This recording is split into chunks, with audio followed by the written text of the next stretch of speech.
What's up, guys? Welcome back to Biker Mike Motors. It has been a little hiatus since the last video.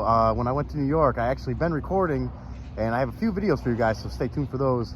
Need to get them edited and put up, but wanted to come back with a little updated video, present time video, just to let you guys know I'm back from New York. I'm still alive. It was a hell of a trip. It ended up being 6 weeks of work turned into about 14.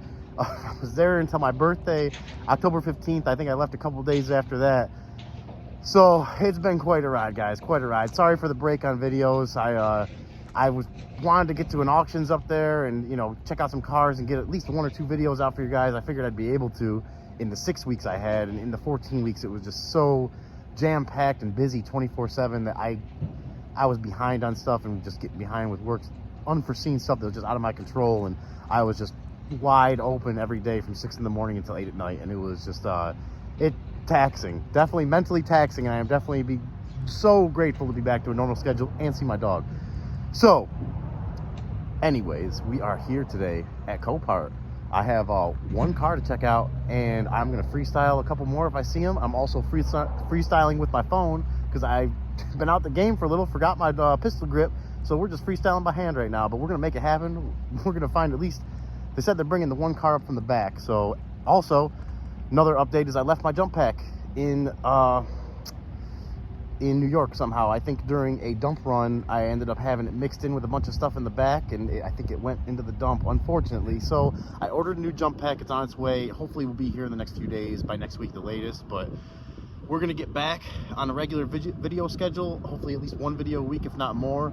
Like I said, I got a few videos on deck ready to go. I just gotta get to finishing the edit them and get them uploaded, so stay tuned for those. But Mobile South Yard today, December 4th or 5th, I think it is, somewhere around there, 2023. Let's go find some cars, guys. Let's go find some cars. I missed this.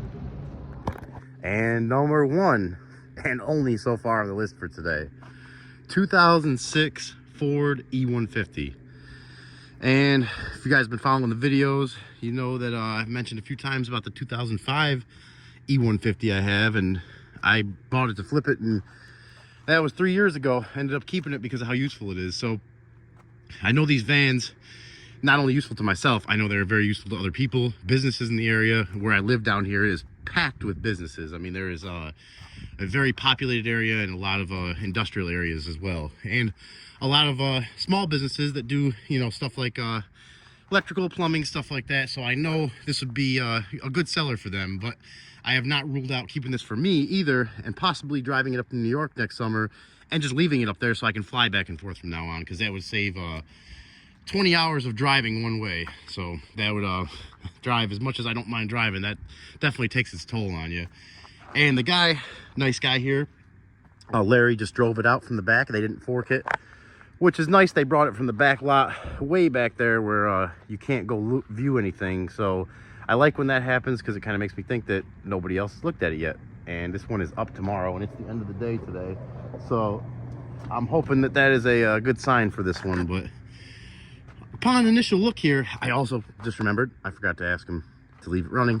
So hopefully the battery's good. If not, we will not hear it run. I did hear it pull up and the engine sounded fine, but he was very busy, and I didn't want to sit here and pepper him with questions when he had a lot of stuff left to do before the end of the day. So we'll hope for the best. If not, it looks pretty solid here from the outside so far. I do see some cracking here, and what looks like someone had a little bit of touch-up paints done.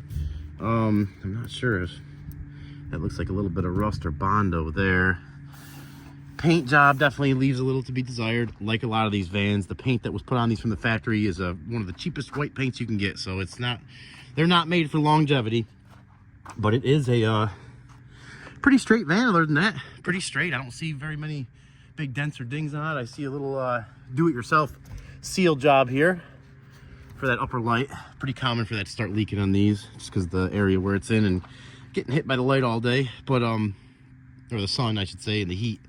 But this is a Enterprise rental van, so I'm not sure how or what division was renting this out, but usually they take pretty good care of their stuff. It's got a couple of Falcon tires on the back, pretty good tread. Let's see if I can find a date on it, and the date is somewhere where I can't see, but they don't look too bad. They don't look too bad. Got a nice little scrape right there. Another one up top here. I don't see any touch-up paint on this side like we did on the other side. This looks like all original paint with the original scratches included, so not too bad there. I do see this as we're walking up here. It looks like the door at some point caught the fender and caused some issues here with the paint and the metal bending it a little bit, but not a huge deal. Front tire here, so far the only tire I've seen that doesn't have at least decent tread on it, which it does on the inside, but the outside here, as you can see, is a racing slick. So that would be something. Do I put it up for sale like that, or try to offer it at a little bit lower price, or do you go ahead and fix that? And obviously there's an issue why it's like this, which I don't know see anything in particular here, but something, maybe it just needs an alignment. I see a newer looking shock in there and a brake line. And if I haven't mentioned yet, 89,000 miles on this one. 89,000. So 06, a little older, you'd expect it to have some maintenance, but wouldn't expect that low mileage. So that's that makes me pretty happy to see that. Also no trailer hitch on it, I don't believe. Let's take one last quick look at that, because I don't think, no trailer hitch, not even a ball in the bumper, which I am very happy to see. Very happy to see, because that means that it was not towing anything. Even if they had it loaded down the back, at least it wasn't towing a heavy trailer behind it.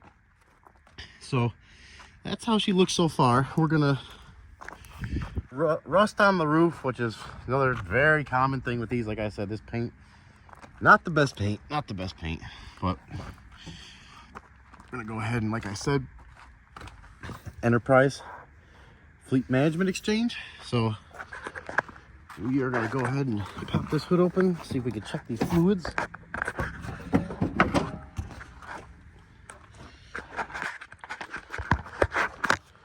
All right, guys, we got the hood open. That took a little bit of fighting there, kind of hard without the grip on the phone, but we got a pretty decently clean engine here. Got the coolant, looks no major pressure in there or anything, which is good. A little bit, about 16 pounds, but that's not dirty looking coolant. Looks pretty clean. Battery is from 122, so about a year and a half old. Not too bad. Maybe it will start up. Check the transmission fluid, and it looks very good. Very good. No burnt smell at all. And before we go ahead and try to fire this baby up, let's check the most important fluid, the oil. And that looks like some decently clean fluid, and pretty much right where it's supposed to be, level wise. So I'd say we're good ahead. So we can go ahead and try to fire this thing up as soon as I get the dipstick back in here.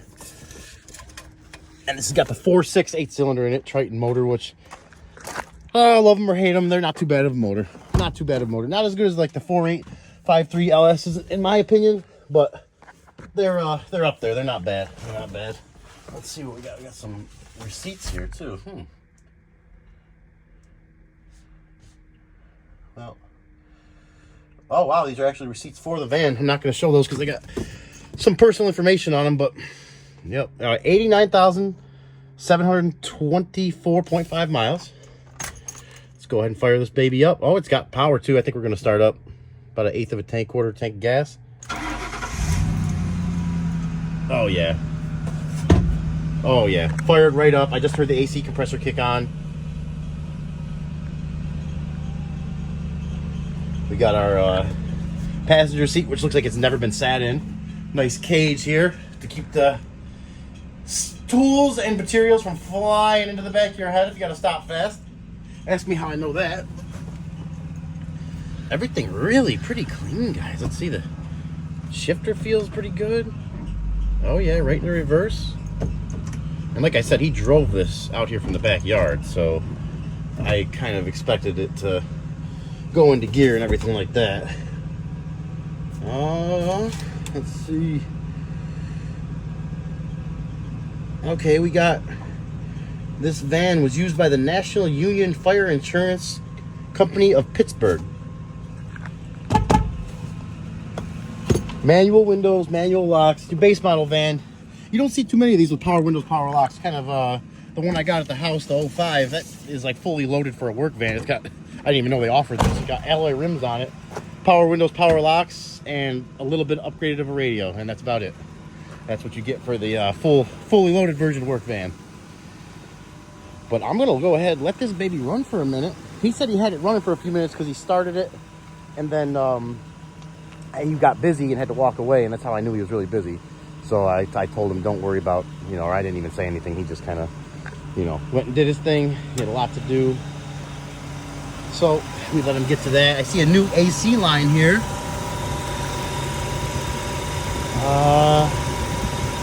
And the compressor, I don't know if you can see that down there, but let's see if I can get up under here to see. That compressor looks new. You guys see that up there? This thing looks almost new.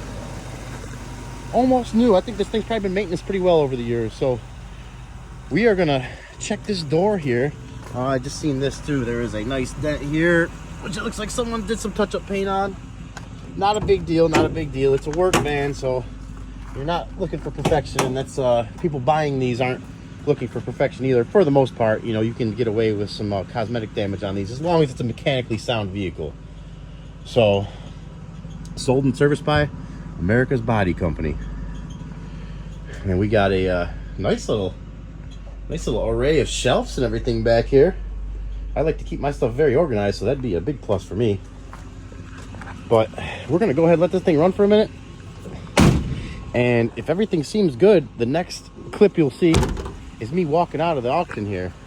But if everything is not good, or possibly another vehicle, if I find another vehicle. There's actually one right behind me here. I don't want to show it, but I might show that one after I check it out quick to see if it's a worthy contender for today's video. If not, the only other option would be we come back to this van, which means it has a major problem.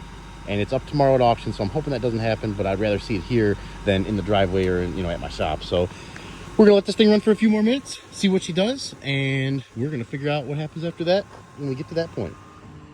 And the next up on the list, surprise edition for today, 1997 Jeep Wrangler.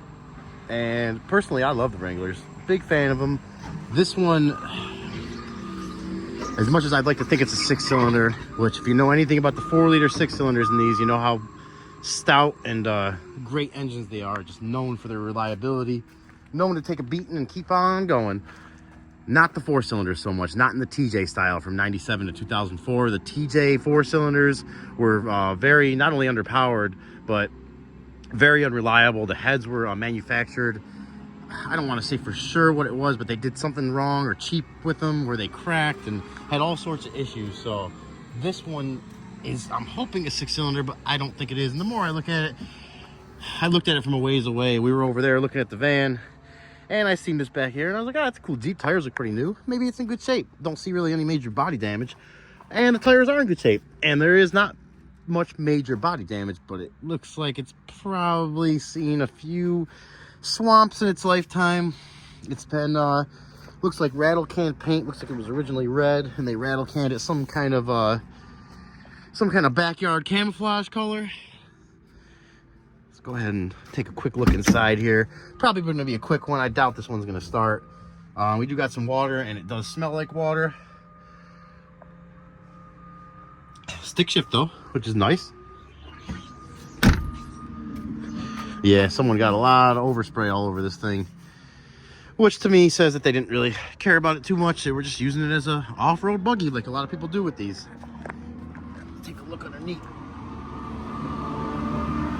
Frame looks good. They've had, actually, the frame's been boxed in here. You can see this plate, which has been kind of not welded the best onto here, and I don't know what the purpose of that would be. Is it for a lift kit? I don't know. I really don't know. Is it to lower this down so you can have more room there for some reason? I really don't know. I have no idea. I'm definitely far from a master of lift kits and stuff like that, but I do like to go off-road, and I wish I had recorded some of the times years ago in my 1989 Bronco with the 5-liter in it, because that thing used to do some work off-road, but I'm surprised it lasted as long as it did.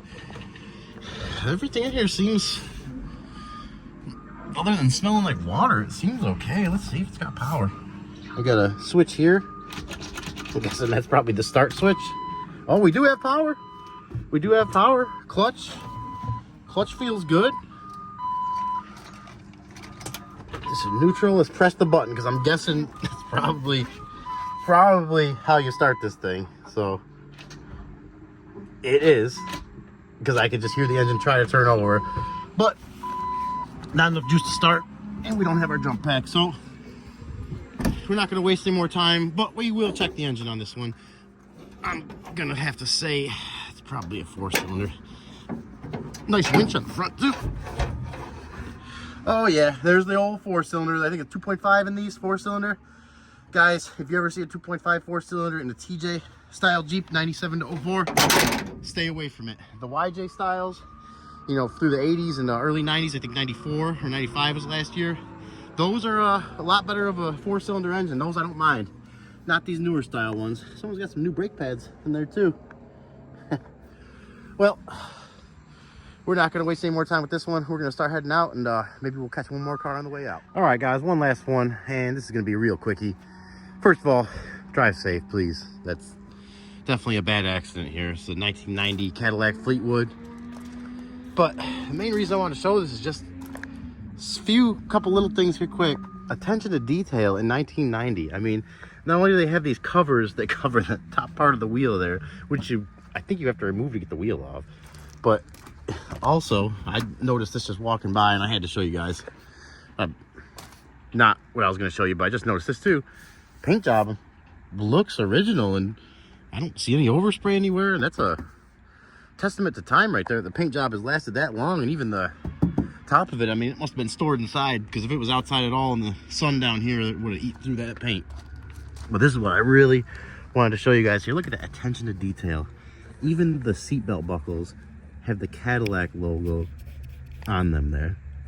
I mean, just little things, guys, little things. I guess doesn't take much to keep me amused or amazed, if you, whatever you want to call it, but I just thought that was really cool. All right, ladies and gentlemen, that's gonna be a wrap for today. I don't know if you can tell, but I'm feeling crazy. My hair's feeling crazy. I'm just happy to be out here, guys. Happy to be back, getting you guys this first video back in a while. I hope you guys enjoyed the video. It was kind of a random one, last minute. I've been catching up with some stuff that I just got behind on from being away for so long, so it's kind of a first video back out, breaking the ice a little bit. Got a lot more coming up for you guys. Gonna be out of order because I'm gonna show, I took some videos of the trip to New York and back, and I gotta edit that and show that, as well as a couple other videos of cars that I bought and walk-arounds before I left. So got a few things coming for you guys in the future, and there's a few in there I know you guys are gonna enjoy. So hope you guys enjoyed this one. And little background here, just to kind of remind you guys, holiday season, everyone's a little crazier than normal. Everybody's, you know, running a little faster than normal. Slow down, drive safe, be safe for yourself, be safe for everyone around you, be safe for your loved ones, your family, your friends. Just, I can't emphasize that enough. The stuff I see out here, it just it's scary stuff sometimes. It's scary to see. So you guys be safe, enjoy your holidays, and be ready for some new videos coming up, because I got them. They're on their way. So you guys be safe. I'll catch you in the next one.